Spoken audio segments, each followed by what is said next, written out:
Bonjour à tous et bienvenue sur ce bref tutoriel d'installation de la traduction française de Danganronpa Another. Premièrement, merci d'avoir cliqué sur cette vidéo et ce tutoriel. Ce projet m'occupe depuis très longtemps et je suis content qu'il arrive enfin à son terme et que vous le souteniez.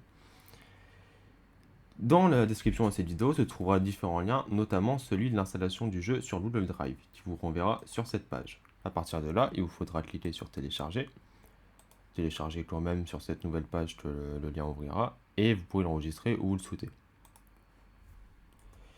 Une fois que ce sera enregistré, vous aurez ce dossier qui est compressé et qu'il vous faudra donc décompresser à l'aide de WinRAR ou 7-zip. En faisant ainsi, extraire le fichier ou extraire vers Another. Ou si vous n'avez pas cette option là avec WinRAR, il vous faudra faire afficher d'autres options, ouvrir avec.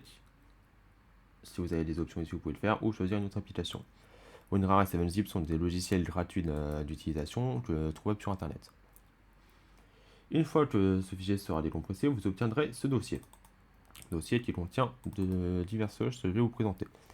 Premièrement, le dossier du jeu, qui est juste là, sur lequel vous n'avez pas grand chose à faire normalement. Ensuite, des fichiers texte. Fichiers texte qui contiennent notamment des informations et les mentions légales, et des choses que j'ai décidé d'ajouter moi en tant que traducteur pour faciliter votre expérience de jeu. Je vais présenter chacune de ces choses une par une.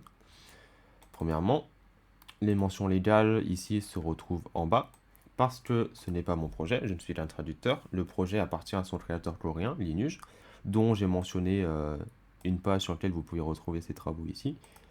Et je me suis énormément basé sur la traduction anglaise d'un traducteur bénévole aussi, nommé Zephyrom, qui a lui aussi un lien ici pour que vous puissiez aller le soutenir.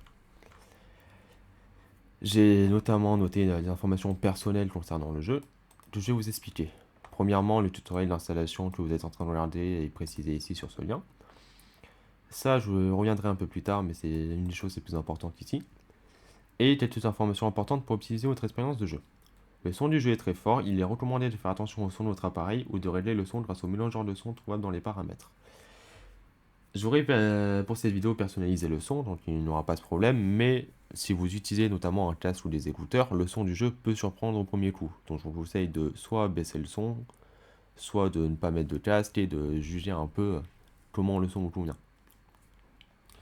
Les accents sur les mots ne seront jamais sur cette traduction parce que cette version de RPG Maker, le logiciel utilisé pour créer le fangame, ne prend pas en compte les accents contrairement à des versions plus récentes. Sincèrement désolé.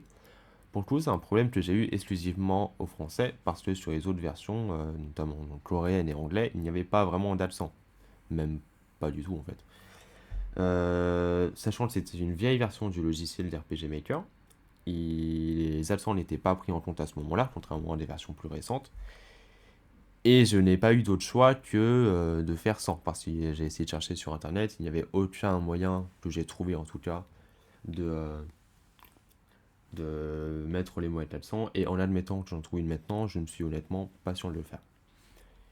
Donc j'ai essayé de rendre tous les mots compréhensibles malgré ça, on finit par s'habituer au bout d'un moment, mais ça fait bizarre au début, et je m'excuse, je n'ai pas eu d'autre choix.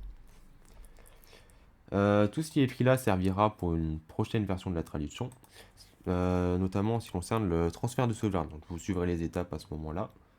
Parce que cette traduction est encore actuellement en cours de travail, dans le sens où j'ai été seul pour traduire jusque-là. Je n'ai demandé aucune aide volontairement.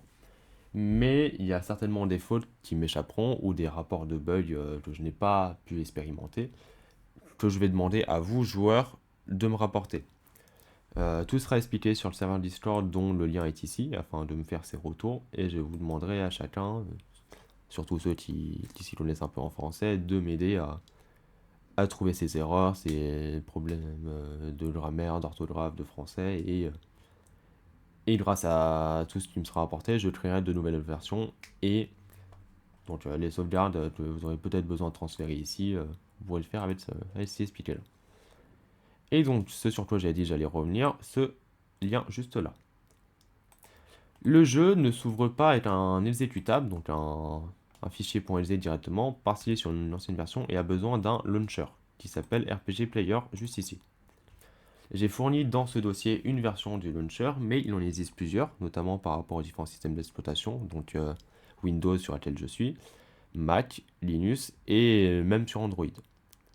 Et par exemple, sur ma version actuelle Windows, il y a deux fichiers, un fichier en H32 et un fichier en H64. J'ai mis juste le H64 ici, mais si vous avez besoin d'une autre version, le lien ici vous permettra d'aller la télécharger. Pour finir, ce dossier juste là est encore une fois une chose que j'ai décidé en tant que traducteur, juste pour vous apporter de l'aide, qui est en fait, au cours des procès de classe, vous n'avez pas la possibilité de consulter les résumés des balles indices. Et j'ai décidé de vous les créer ici, séparés par les chapitres. Il vous faudra compresser chacun des dossiers, comme je vous l'avais expliqué juste avant avec WinRAR ou 7zip, afin de voir les résumés. C'est une chose que j'ai décidé de faire afin d'améliorer votre expérience de jeu, vu qu'il est difficile parfois de réfléchir convenablement. Et j'ai décidé de faire cette séparation afin d'éviter potentiellement de spoiler. Parce qu'il est vite fait de cliquer sur un dossier qu'on ne voulait pas et de voir le dossier Monokuma présentant le mort de l'affaire. Ça serait ballot. Ce dossier-là donc ne vous servira à rien et tout ce qu'il vous reste à faire, c'est de lancer avec la version, si elle fonctionne ici, le logiciel et le dossier du jeu qui se trouve juste ici. Alors il faudra appuyer sur Entrée dans l'onglet Games, Entrée ensuite juste là pour lancer le jeu et vous retrouvez sur cette page. A partir de là, il ne nous reste qu'à faire commencer. Regardez, c'est moi. Et tout ce qu'il vous restera à faire, c'est de profiter du jeu. Je vous remercie d'avoir suivi ce tutoriel et je vous souhaite une bonne expérience de jeu.